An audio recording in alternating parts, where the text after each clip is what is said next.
Good evening, everyone. My name is Pramod Preti, and I will be talking about the children health and safety in early childhood setting related to the quality area 2 of the next quality standard. The presentation based on our four peer review research paper that look at the health education, everyday safety practices, and the implementations of children's safe standard within the early childhood environment. So moving forward, the next slide is introduction to the quality area 2. According to the Early Childhood Australia, quality area 2 aim to encourage educators and the staff to acknowledge that all the children have the right to be cared for in an environment. In addition, it also sets out to achieve a harm-free environment and lifestyle for children. Quality area 2 calls for the early childhood services to protect children from illness and injury, ensure a safe physical environment, and encourage good habits in related to hygiene, nutrition, and the emotional well-being. Children are more likely to encourage environment risk, communicable diseases, and the accidental injuries. So teachers' awareness and the violence must be at high level. Quality area 2 is linked closely with the national quality framework because it ensures that children across the Australia receives consistent quality practices from every services.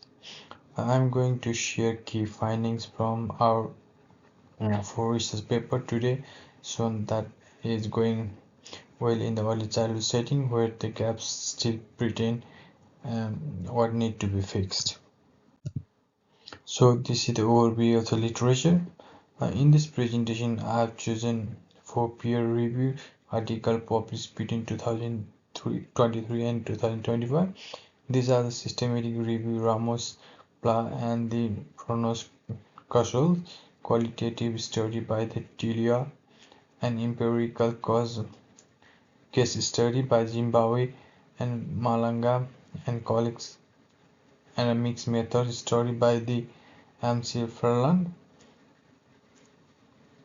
The article gives supplementary insights into the health education, safety, environment, and their policies and practices. This provides microscopic topics of research and provides tangible instance of difficulties that arise in early childhood programs.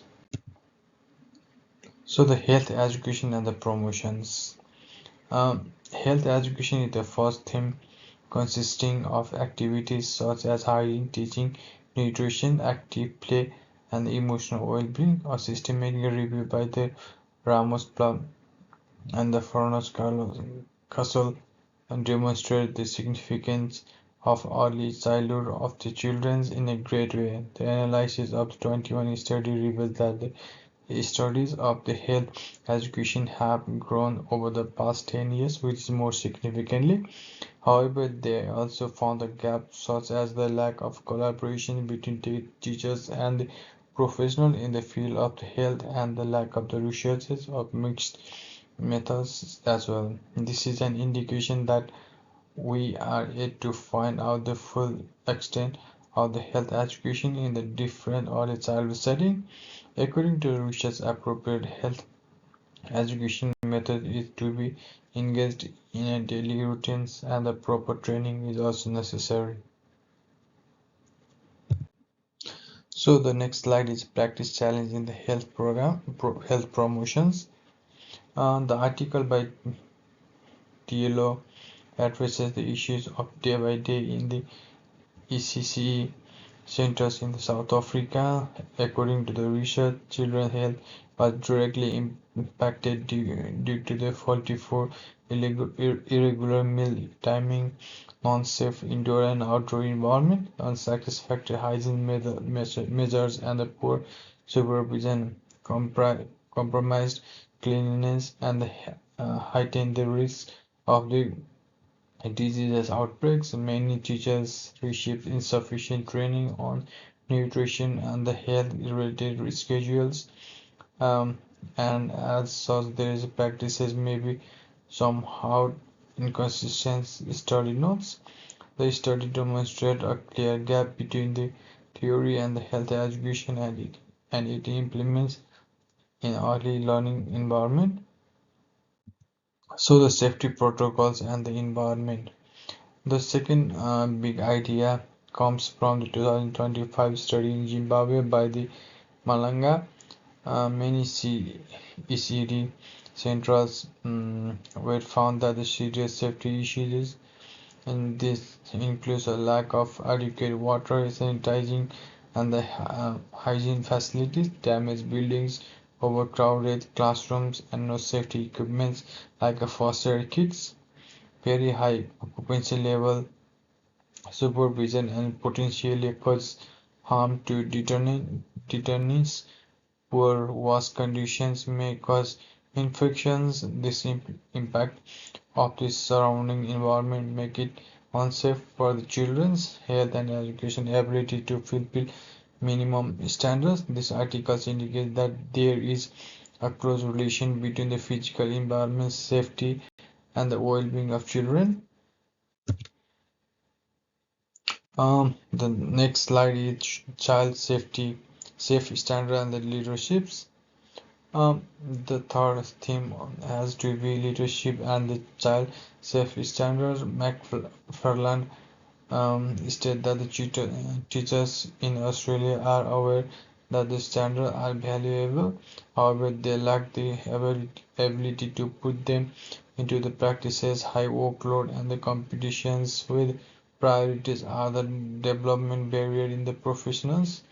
Many teachers were confident through not in implementing the standard. It shows that the policy is not connected with what is supposed to be accomplished and what is visible in the actual world. Here, leadership is very essential. Once leaders treat safely, training, monitoring, and culture as priority, staff are also more confident and able to better child safety standard.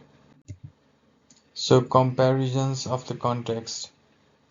Comparison Australia, South Africa, and Zimbabwe continuously, one will realize that the policy framework vary, but the challenges are quite alike.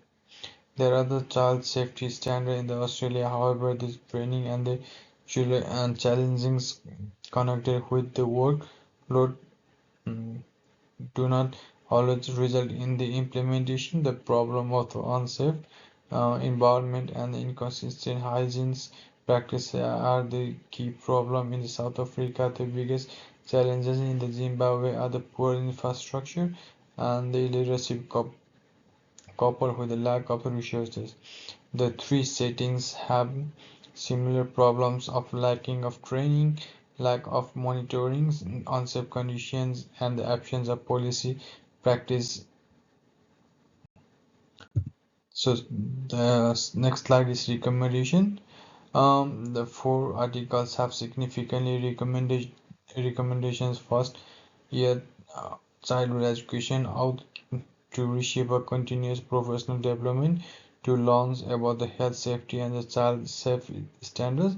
Services should be provided to safe infrastructure and access to wash facility and safe play next. Training on the capacity to provide leadership and action monitoring should be enhanced by the policies.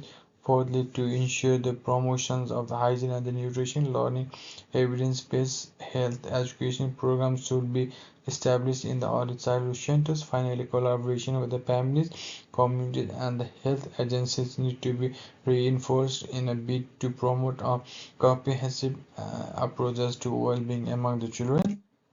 So the conclusion to some of the quality area 2 is significant to the provision of the sufficient protection of health and safety of children in early childhood. There is a high level of understanding of the principles of health and safety throughout the literature, but it brings out the gaps on training, resources, supervision, and the leadership in order to protect children, we should have good policies, complaint teachers, secure location and surveillance processes. By improving on this area, the children will be safeguarded, nurtured, and in a position of perform well in any environment they find themselves. Thank you so much for listening. So these are my references that I use throughout my presentations. Thank you.